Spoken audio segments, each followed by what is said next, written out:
एक कोई आपके यहाँ कोई लड़की है कहती पूरे देश को हरा कर देंगे। कैसे हराया? ये हरा कहलवाया जा रहा है कि पूरे देश को हरा कर देंगे। तो ये आरएसएस के लोग, ये बीजेपी के लोग। दोस्तों साथियों, सबसे पहले तो मैं ये कह दूं कि जो भी मसले यहाँ के हैं, मैंने माना कि यहाँ पे कोई एमएलए नहीं है, मैंने माना कि यहाँ एमएलसी एमपी या कोई भी नगर सेवक समाजवादी पार्टी का नहीं है, लेकिन मैं अकेला काफी हूं। मुझे दीजिए।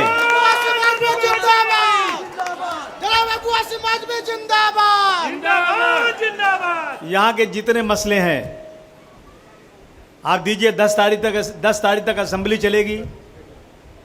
कुछ मसले मैं उठाऊंगा असेंबली में और कुछ मसलों पर मैं यहाँ के लोगों का डेलीगेशन मंत्री से मिलाऊंगा। जहाँ जहाँ सुस्ती हो रही है, बात नहीं सुनी जा रही है, उस पर बात करेंगे। लेकिन याद रखिए दोस्तों, डॉक्टर राम मनोहर लोहिया इस देश के बहुत बड़े सेकुलर लीडर थे, जिनके ही वसूलों पर समाजवादी पार्टी का गठन हुआ है। उन्होंने कहा था कि जब सड़क सुनसान हो जाएगी, सड़क पर कोई उतरकर आवाज नहीं उठाएगा, तो सांसद और असेंबली आवारा हो जाएगी। आज यही हो रहा है। आप याद कीजिए, पहले एक ज़माना था, दत्ता सावंत का एकदम वो निकलता था, लेबर यूनियन, सड़क पूरी जाम हो जाती थी, बड़े बड़े नेता निकलते थे, बड़े बड़े आंदोलन होते थे। लेकिन आज आंदोलन बिल्कुल ख़त्म हो चुका है। और आंदोलन ख़त्म होने का सिर्फ वजह यह है कि जो लोग सत्ता में बैठे हैं, वो लोग सत्ता का दुरुपयोग करके अपोजिशन को बिल्कुल बुरी तरह से दबा कर रखे हुए हैं। आज महाराष्ट्र की असेंबली में अपोजिशन लीडर नहीं है। जो परसेंटेज होना चाहिए अपोजिशन का चुन के आने के लिए एमएलएस का, वो है ही नहीं। पूरी पार्टी, पूरी सरकार अपने हाथ में लिए बैठे हुए हैं। आवाज उठाने की जरूरत है। मैं 30 जून को 2 बजे दिन में महंगाई के ऊपर, भ्रष्टाचार और बेईमानी के ऊपर, एमएलए और एमपीज के खरीद फरोख्त के ऊपर, एजुकेशन में जो घपले हो रहे हैं, टीईटी का आज भी पर्चा लीक हो गया। जो टीचर्स ट्रेनिंग की होता था वो भिवंडी में लीक हो गया और एग्जाम कैंसिल हो गया। नीट के पर्चे कई बार लीक हो गए।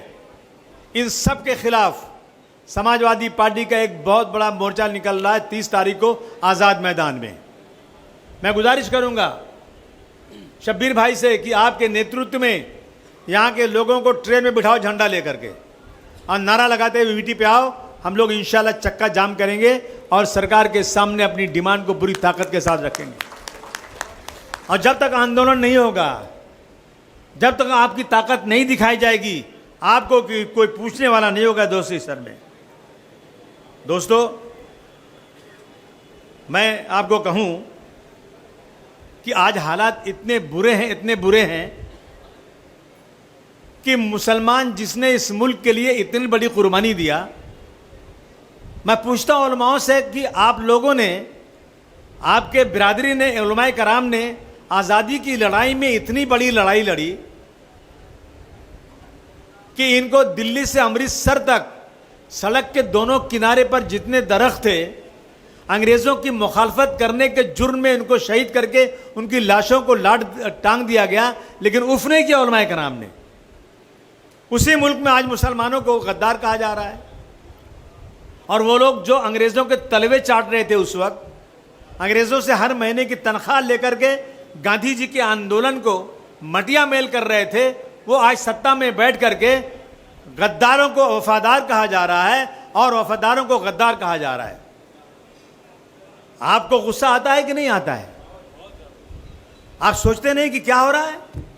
मेरी बहन बेटियां अगर बुर्का पहन के जाती हैं तो ये हरामखोर उसका बुर्का पहन के कहते हैं कि ये बुर्का पहनना है तो पाकिस्तान जाओ।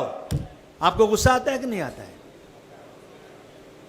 दाढ़ी और टोपी लगाकर सड़क पर चलना मुश्किल हो गया है। अभी एक शख्स भैंस लेकर आ रहा था महाराष्ट्र से, पूना के ग्रामीण में कुछ लोगों ने गाड़ी रोका और गाड़ी में सारे कागजात बराबर, गाड़ी में कोई एक जानवर ज्यादा नहीं और कोई गाय बैल नहीं, भैंस जो अलाउ है, उसको पकड़ करके मारा बुरी तरह से, दाढ़ी पकड़ करके, और उसी भैंस का गोबर ला करके उसको खिलाया और नौज बिल्ला अल्लाह को गाली दिया, रसूलुल्लाह को गाली दिया, नौज बिल्ला। और हम शर्मिंदा हैं कि हम अपनी गाली सुनकर भी आज हम इस मुल्क में जिंदा हैं। रोजाना कोई ना कोई रसूलुल्लाह के बारे में गलत बात कर देता है, रोजाना कोई ना कोई शरीयत के बारे में गलत बात कर देता है। अरे हम इस मुल्क से पाकिस्तान चले गए होते अगर हमें उस वक्त ये कह दिया गया होता कि इस मुल्क में आपको 2 नंबर का शहरी बनकर रहना है, आपको हमारे ऊपर, हमारे अंडर में रहना है, आपको इस मुल्क में बराबर का दर्जा नहीं मिलेगा, तो हम उफ नहीं करते, चले जाते हम। लेकिन हमें बार बार कहा गया और संविधान बनाया गया, उस संविधान में लिखा हुआ है कि इस मुल्क में रहने वाले तमाम जात, तमाम बरादरी के लोगों को के साथ एक तरह का व्यवहार किया जाएगा। ये सड़क के ऊपर 1 महीना उधमबाजी करेंगे, पूरी सड़क घेर लेंगे, और हम 10 मिनट के लिए अगर मस्जिद भर गई तो नमाज पढ़ेंगे तो हमारा पासपोर्ट कैंसिल कर दिया जाएगा और हमारे पर मुकदमा कर दिया जाएगा। ये हो रहा है कि नहीं हो रहा है? ये हालत है आज। खुलेआम कह रहे हैं कि मुसलमानों से खरीद फरोख्त बंद करो, मुसलमानों को अपनी जायदाद बेचना बंद करो, और उन पर कोई केस नहीं हो रहा है। हमारी मस्जिदों को रोजाना मिसमार किया जा रहा है। जो मस्जिदें 400-500 साल पहले हैं, अभी अयोध्या में मंदिर में चोरी हुई, कुछ 100 करोड़ की चोरी हुई है, और मैं बधाई देता हूं अखिलेश यादव जी को, उन्होंने इस मुद्दे को उठाया। ये बेशरम लोग राम का नाम लेकर के इस देश के अंदर उधमबाजी करके मेजॉरिटी को, हिंदुओं को अपनी तरफ लाते हैं कि हम राम के मानने वाले हैं। ये राम पे चढ़ावा किया हुआ चोरी कर रहे हैं। अगर खुदा न खास्ता शक में कहीं एक मुसलमान का नाम आ जाता तो पूरे देश में आज इतना ज्यादा जुल्म ज्यादती मुसलमानों के साथ बढ़ जाती कि आप सोच नहीं सकते। मैं मांग करता हूं कि जिस तरह से तुमने अयोध्या के अंदर एक मुसलमान को, किसी लड़की के साथ कुछ गलत के लिए तुमने उसका पूरा का पूरा प्रॉपर्टी बर्बाद कर दिया, और जब रिपोर्ट आई तो उस शख्स का उससे कोई लेना देना नहीं, आपने उसका पूरा बिजनेस बर्बाद कर दिया। मैं डिमांड करता हूं कि अभी भी अगर तुम राम के भक्त सच्चे हो तो जिन लोगों ने अयोध्या की मंदिर में चोरी किया ना, उन सब के घर को डिमोलिश करो और इनको जेल की सलाखों के पीछे भेजो, तब मैं समझो कानून का कोई चीज है। दोस्तों, बुरे हालात हैं। गाड़ी में एक गोश्त नहीं जा सकते। कुर्बानी करेंगे तो ये कुर्बानी हमारी रोक देंगे। आप बताइए, ये देश सोने की चिड़िया कब था? सोने की चिड़िया कब था ये देश? मुगलों के राज में था। और अगर हिस्ट्री पढ़ेंगे आप तो हर घर में सोना था, और पूरे दुनिया की दौलत का 1/4 दौलत सिर्फ भारतवर्ष में थी। हमारा एक्सपोर्ट दुनिया में सबसे आला एक्सपोर्ट था। जब यहां अंग्रेज आया लूटने इसको, और आज अगर हम उन जिनके राज में, देश में सोने की चिड़िया था, उनका नाम ले लेंगे तो अबू आसिम को 1 महीने के लिए असेंबली से सस्पेंड कर दिया जाएगा। यकीन जाना दोस्तों, मैं सब बैठे, यहां यूपी के लोग हैं कि नहीं हैं? कितने लोग यूपी के हैं? मैं आपसे बड़ी इंसाफ के साथ पूछना चाहता हूं, 1947 से लेकर 2012 तक, 2017 तक जितनी हुकूमतें आई, कांग्रेस की सरकार चलती थी, कितने बड़े बड़े फसादात हुए। 92-93 का दंगा जो मुंबई में हुआ था, किसकी सरकार थी? कांग्रेस की सरकार थी। उत्तर प्रदेश में जो बड़े बड़े दंगे हुए उसमें किसकी सरकार थी? कांग्रेस की सरकार थी। क्या मिला मुसलमानों को? लेकिन मुलायम सिंह यादव की सरकार में जब लोग, मैंने क्यों समाजवादी पकड़ा, मैं भी मुस्लिम लीग पकड़ सकता था, लेकिन मौलाना अबुल कलाम आजाद साहब ने कहा था ये देश में मुस्लिम नाम से पार्टी बनाना मुसलमानों के लिए खुदकशी है। जब मुलायम सिंह यादव की सरकार थी तो लोग बाबरी मस्जिद पर चढ़ गए थे, गुंबद पर चढ़ गए थे। अब मुलायम सिंह यादव कोई मुसलमान नहीं है, लेकिन उन्होंने इस देश के कानून के मुताबिक कि इस देश का कानून कोई गुंडागर्दी करके किसी के मजहबी मकामात को मिसमार नहीं कर सकता, उन्होंने गोली चलाया था कि नहीं चलाया था? हम भूल जाएंगे क्या उस बात को? और उनको कहा गया था कि ये मुलायम सिंह यादव किसी मुसलमान का जना हुआ है। जूता और चप्पल का हार लेकर मुसलमानों को ढूंढते, ये लोग मुलायम सिंह यादव को ढूंढते थे। अखिलेश यादव की सरकार आई। याद रखिए, अखिलेश यादव ने अपनी सरकार में मुसलमानों को भी 20% रिजर्वेशन दिया था। कोई कहेगा कि कैसे ऐलान करके नहीं दिया? हां, आज भी मराठा समाज को इन्होंने जो 16% रिजर्वेशन देने को कहा था वो नहीं दे रहे हैं, लेकिन उनको जितना रिजर्वेशन में फायदा मिलना चाहिए वो सब बैकडोर से दे रहे हैं। अगर कानून में नहीं बैठ रहा है तो लेकिन उसकी जितने उसके फायदे हैं वो सारे फायदे उस समाज को दिया जा रहा है। लेकिन हमारे को अगर अखिलेश यादव ने, आप मानेंगे, मैं आपको कसम खा के यकीन दिलाता हूं कि जब हमारी सरकार यूपी में चली गई तो मुझे शक था कि अखिलेश यादव ने 20% दिया नहीं होगा।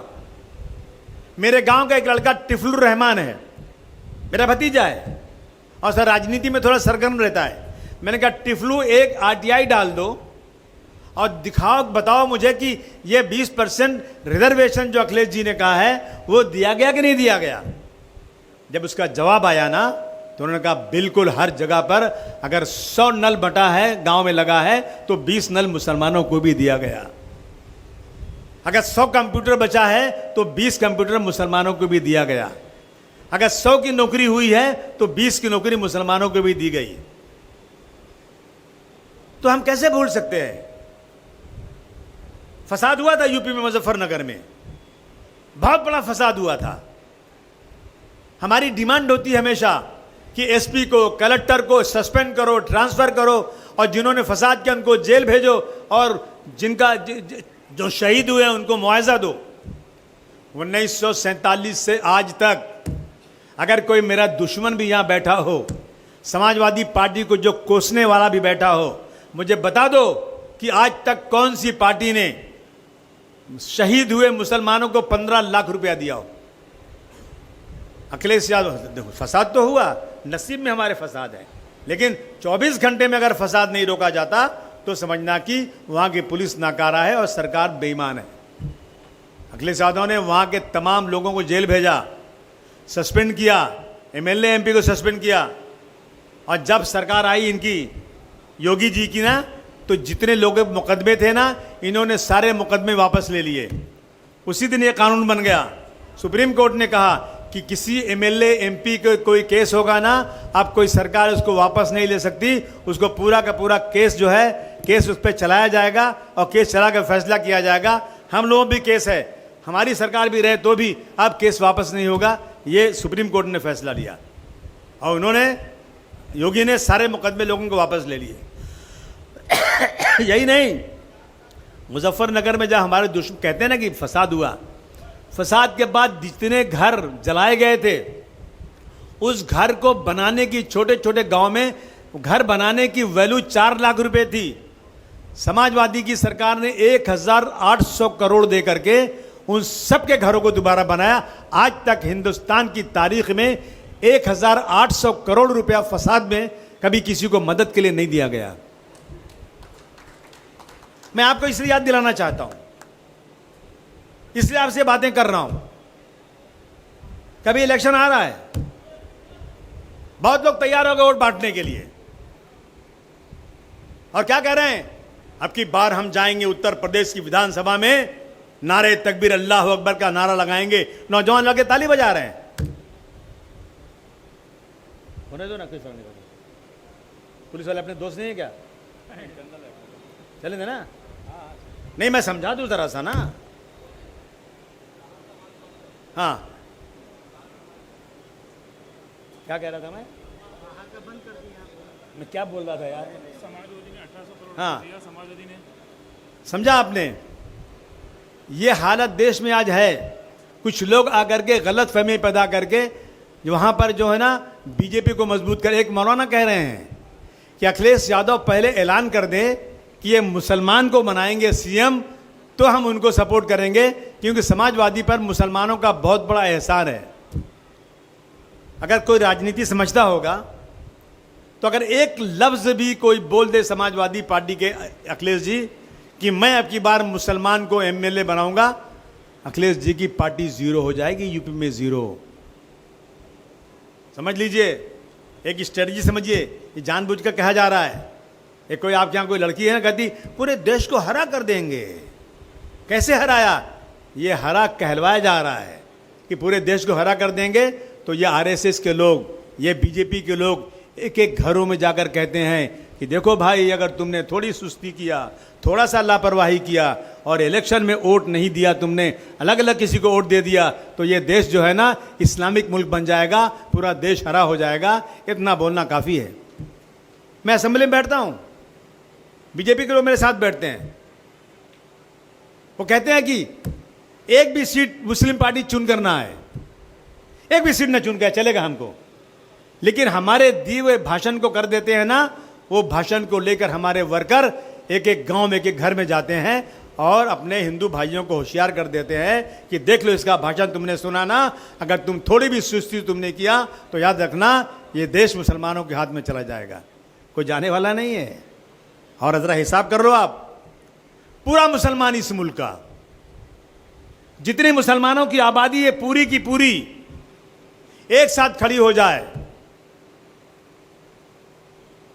सब वोट देने लग जाएं, तो भी 50 पार्लियामेंट की सीट चुनकर मुसलमान नहीं आ सकता। हिसाब बना के देख लो। लेकिन जिस दिन ये बीजेपी का सपना पूरा होगा कि एक पार्टी को खड़ा करके मुसलमानों को उधर जाने के लिए ऐलान करके पैसे देकर उनको फंसाया जाए, तो उसी दिन बीजेपी की 500 सीट आएगी और फिर इस देश का संविधान बचेगा नहीं। ये सोचने की जरूरत है।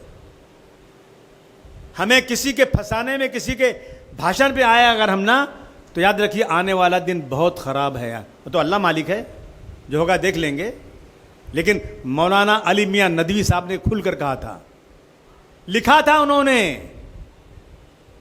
बहुत दूरअंदेश आदमी थे, बहुत बड़े आलिम थे, लिखा था उन्होंने, इस देश का पूरा मुसलमान 5 वक्त का बाजमात नमाजी बन जाए, इस देश का पूरा मुसलमान तहज्जुद गुजार बन जाए, तो भी अगर उसके अंदर सियासी शऊर नहीं आया, तो याद रखना है मुसलमानों, इस देश में 5 वक्त नमाज पढ़ना भी मुश्किल हो जाएगा। हो रहा है कि नहीं हो रहा है? आज बोलिए, हो रहा है कि नहीं हो रहा है? और हम सोए रहेंगे क्या? वो कौम जिसने अंग्रेजों को यहां से भगा दिया, वो कौम क्या, ये जो बैठे हैं गद्दार, इनको भगाने की ताकत नहीं रखती? रखती है। और उत्तर प्रदेश में रोजाना हमारी मस्जिदें मिस्मार की जा रही, शहीद की जा रही है। हो रहा है कि नहीं हो रहा है? जामे मस्जिद, बड़ी मस्जिद, दरगाह सब तोड़ी जा रही है और हम लोग चुपचाप तमाशा देख रहे हैं। शरीयत को रोज गाली नौजुबिल्ला दी जा रही है, हम लोग कुछ नहीं कर पा रहे हैं। और जो लड़के खड़े होते हैं ना, गुस्से में मस्जिद शहीद होने पर पत्थर चला दिया ना, तो उन पे 307 अटेम्प्ट टू मर्डर का केस लगता है और 1-1 साल जेल में रहते हैं। कोई पुरसाने हाल नहीं है। अब कानून बन रहा है कि आप अपने मजहब का प्रचार भी नहीं कर सकते। अब कानून बन रहा है, अपनी शरीयत पे चल भी नहीं सकते आप। आ रहा है ये अपना यूसीसी, आएगा। इसी असेंबली में कई जगह पास हो चुका है। यानी हमारे लिए जमीन तंग की जा रही है। मैं आपसे इसीलिए कहना चाहता हूं दोस्तों, आप देख रहे हैं ना ये SIR हो रहा, क्यों हो रहा है? किसी तरह से वोट बैंक इनका कम हो जाए। NRC क्यों लाया गया? दिखाना है कि इस देश के अंदर वो लोग हैं जो यहां के रहने वाले नहीं हैं, इनके पास कागजात नहीं है। हमारे मुल्क में बहुत सारे हर जात बरादरी के ऐसे लोग हैं जिनके पास पुराने कागजात नहीं है, लेकिन अगर वो मुसलमान हैं तो उनको जो है यहां से निकाला जाएगा, और अगर गैर मुस्लिम हैं तो उनको दूसरे दरवाजे से यहां लिया जाएगा। यह कानून बन चुका है, कानून बन चुका है, खुलेआम बना है कानून ये। तो क्या हम सोते रहेंगे? मुझे आवाज से सुनना है, क्या हम सोते रहेंगे? मैं आप तमाम लोगों से, देखिए चला गया अपने हाथ से, बिहार चला गया। मैं कसम खा के आपको बोलता हूं, मैं नितिन गडकरी साहब के पास गया था। आजमगढ़ के कुछ बच्चे नागपुर में नितिन गडकरी साहब के पास नौकरी करते हैं, काम करते हैं। तो कहा आसिम भाई आप आए हैं ना, जरा मिलिए ना गडकरी साहब से। तो मेरी उनसे पहचान थी, मैं गया मिलने। तो गडकरी साहब ने से मैंने कहा साहब आपकी सरकार में मुसलमान बहुत तबाह बर्बाद हो रहा है, खुल के मैंने कहा उनसे। और मैं आपसे गुजारिश करने आया हूं कि आप नरेंद्र मोदी जी की जगह पर प्राइम मिनिस्टर बन जाएंगे ना, तो शायद थोड़ी सी कुछ हमें इस जुल्म ज्यादती में कमी हो जाए। तो उनका जवाब क्या था मालूम है? कि कुछ लोग तुम्हारी कौम में, कुछ मेरी कौम में गलत लोग हैं, और आज बिहार जो हम चुन कर आए हैं ना, तुम्हारी कौम की वजह से चुनकर आए हैं। ये उनका जवाब था। वो मानते हैं इस बात को, हम बिहार कैसे चुनकर आए। मेरे 10 किलो दूध में 2 कतरा लेमू डालना है, इनको हरा देंगे, पैसा मिल जाएगा। एक सीट पे 25 लाख 50 लाख। और कोई कहे ना कि मैं कसम खाता हूं ना, तो मैं उस पैदा करने वाले की कसम खाता हूं। मेरे पास आप जब बोलेंगे गवाह लाके खड़ा कर दूंगा कि पैसा अपने अपने हाथ से लेकर दिया। उसके होटल की बिल बीजेपी की आई, उसका इलेक्शन लड़ने का पैसा पूरा आया, और उस शख्स ने अपने हाथ से दिया। वो आज भी गवाही देने को तैयार है। कितनी बात बोलेंगे, क्या बोलेंगे? हम किसी का नाम नहीं लेना चाहते हैं, लेकिन कौम में गद्दार हैं। आप बताइए, जो वाकया हुआ था कश्मीर में, जो 26-27 लोग मारे गए थे और धर्म पूछ के मारा गया, ऐसा कहा गया था। उसके बाद मेरे प्राइम मिनिस्टर ने हमारे हिंदुस्तान से बहुत सारे लोगों को भेजा था कि जाओ सरकार की नीतियां दूसरे मुल्कों को बता कर आओ कि सरकार ने अच्छा काम किया था, गलत काम नहीं किया था। ये बात है, सुना कि नहीं सुना आप लोगों ने? बोलिए। तो कौन गया था उसमें? उसमें जाने वाला एक मुसलमान लीडर था कि नहीं था? वो क्या कहने गया था? वो क्या कहने गया था? नहीं, हिंदुस्तान में मुसलमानों के साथ इस सरकार में बहुत ज्यादती हो रही है। ये कहने जाता तो क्या भेजा जाता? वो कहने गया था कि हिंदुस्तान की सरकार ने इसमें बहुत अच्छा काम किया। सोचिए अब इस बारे में आप। मेरा आखिर में आपसे यही कहना है दोस्तों, एक ही बात कहना है। बिहार गया, बंगाल गया, महाराष्ट्र गया, अब नंबर है यूपी का। और यूपी में हालात बहुत अच्छे हैं। अगर आप सब लोगों ने तय कर लिया, तमाम हिंदू और मुसलमानों ने तय कर लिया कि अब की बार बीजेपी के खिलाफ हम एक वोट दिलाएंगे, तो इंशाअल्लाह बीजेपी का खात्मा यूपी से होगा। और याद रखना, लिख लो अभी कलम निकाल करके, मेरी बात गलत हो तो थूक देना मेरे मुंह के ऊपर। जिस दिन आपकी मेहनत हो गई और यूपी में बीजेपी गई ना, उस दिन से दिल्ली की सरकार की गिरने की आप गिनती शुरू कर देना। इंशाअल्लाह जवाल पैदा हो जाएगा इनके अंदर। हर शख्स का काम है। अगर आत्मा नाम की कोई चीज होगी, गांधी जी की आत्मा, अगर आत्मा नाम की कोई चीज होगी, डॉक्टर भीमराव की आत्मा आज खून के आंसू रोती होगी। जिस देश के लिए मैंने ऐसा संविधान बनाया, आज जो है कुछ जाहिल लोग आकर के, बगैर पढ़े लिखे लोग आकर के मेरे संविधान को खत्म करके इस देश में सांप्रदायिकता ला रहे हैं। इसलिए मैं आपसे गुजारिश करता हूं, सब लोग पूरी ताकत से उठ दो और अपने हिंदू भाइयों के साथ अच्छे ताल्लुकात बनाओ। बहुत ज़रूरी है ये। मैं जाऊंगा एक एक घरों में, जाऊंगा एक एक गांव में, बुलाऊंगा लोगों को, समझाऊंगा कि शायद कि तेरे दिल में उतर जाए मेरी बात। मुझे इस देश से नफरत को ख़त्म करना है, भाईचारगी को बढ़ाना है। इसलिए मैं सुबह शाम भाग रहा हूं। और मैं फिर एक बार शब्बीर भाई का शुक्रिया अदा करना चाहता हूं। ये एक मर्द मिला मुझे अभी, और ये बिकेगा नहीं पक्का। अरे पहले वाला तो ऐसा, अभी क्या बोलूं मैं यार। हाँ हाँ, कसम से बिल्कुल सही आपने बोला। मैं बोलूंगा तो बोलेंगे आसिम भाई बड़ा गलत गलत बोलते हैं।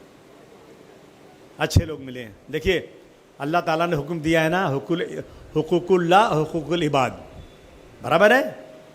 दो चीज़ का हुक्म है, हुकूकुल्लाह हुकूकुल इबाद। हुकूकुल्लाह क्या है? नमाज पढ़ो, रोज़ा रखो, हज दो, ज़कात दो, और उसके बाद अच्छा काम करो। और हुकूकुल इबाद, पब्लिक का की खिदमत करो। हम दोनों करेंगे इंशाअल्लाह। हुकूकुल्लाह भी करेंगे, हुकूकुल इबाद भी करेंगे इंशाअल्लाह। और याद रखना, हम डरने वाले लोग नहीं हैं। जो कौम जीने से ज़्यादा मरने को तरजीह देती है, उसे तुम डरा नहीं सकते। देखिए, ये सारी चीज़ें, मस्जिद में अजान होगी कि नहीं होगी, इस मुल्क में लाउड स्पीकर चलेगा कि नहीं चलेगा, इस मुल्क में शरीयत पर चल सकते हैं नहीं चल सकते हैं, ये सारी चीज़ें कोई तंजीम बनाकर तय नहीं करती हैं। ये सारी चीज़ें असेंबली और पार्लियामेंट में तय होती हैं। ये सारी चीज़ें असेंबली पार्लियामेंट में तय होती हैं। मैं गुजारिश करूंगा मेरे तमाम वो लोग जो पढ़े लिखे एलीट सेक्शन है, उनसे कहूंगा कि खुदा के वास्ते ये कभी मत कहो कि हमें राजनीति से नफरत है। नफरत है तो आ जाओ, गंदे को निकालो, सामने आओ। लेकिन अगर इस मुल्क में भाईचारगी बढ़ाना है, आपस में मेल मोहब्बत रखना है, अपने पर्सनल लॉ को बचाना है, तो आपको राजनीति में ताकत बनानी पड़ेगी, वरना इसके अलावा और कोई दूसरा रास्ता नहीं है। यही कहना था मुझे आप लोगों से। जहां कोई मिलता है 2 घंटे खड़े हो जाता हूं, चिल्लाता हूं चिल्लाता हूं चिल्लाता हूं। 70 सालों से सोई हुई है मेरी कौम, मैं उसको नींद से जगाने आया हूं। तमाम कौमों ने तैयारी अपनी कर ली है। आज मैं मुंब्रा में आपको इस बात की खबरदार करने आया हूं। मेरे पास एक मेरा दोस्त आया, पैसे वाला था, बड़ा आदमी था। आया, बोला आसिम भाई मेरे बिल्डिंग में पानी नहीं आ रहा था। आसिम भाई, बीजेपी के लोगों ने कहा मुझे सपोर्ट कर दो, मैं पानी ला दूंगा। आसिम भाई, मैंने सपोर्ट कर दिया, उसने पानी ला दिया। फिर आया मेरे पास कि क्या करूं? मैंने कहा फुल वोट तुमको दूंगा। मेरा लानत है तेरे ऊपर। अगर तू पानी के लिए तूने पानी तेरे घर में बिल्डिंग में आ गई, तो तूने कौम के साथ जालिमों को वोट देकर बैठा दिया। मैं समझता हूं ये बिल्कुल ठीक नहीं। मेरे लिए बहुत अच्छे हो सकते हैं, आपके लिए अच्छे हो सकते हैं, सड़क बना सकते हैं, रोड बना सकते हैं, नौकरी दे सकते हैं, लेकिन मेरी शरीयत पे, मेरे साथ जुल्म ज़्यादती, मेरी शरीयत पे जो है कब्ज़ा करना, उसको ख़त्म करना, मुसलमानों का बुर्का उतरवाना, ये सब अगर होगा ना, तो मुझे ऐसी सड़क नहीं, मुझे गटर चलेगा। गटर में रह सकता हूँ मैं, लेकिन मैं ऐसे लोगों के साथ खड़े होकर के कभी नहीं साथ दे सकता हूँ जो लोग इस मुसलमानों को बर्बाद करना चाहते हैं। फिर एक बार पूरी नई टीम को बहुत मुबारकबाद, इस उम्मीद के साथ कि इंशाअल्लाह 30 तारीख को मुलाकात होगी। आज़ाद मैदान में आइए आप लोग, और उसके बाद जितने यहाँ काम है सब लिख के दीजिए। मैं पूरी कोशिश करूँगा आपके इन कामों को लेकर असेंबली से लेकर सड़क तक कोशिश करूँ और आप लोगों की मीटिंग कराऊँ। बहुत बहुत शुक्रिया। खुदा हाफिज़।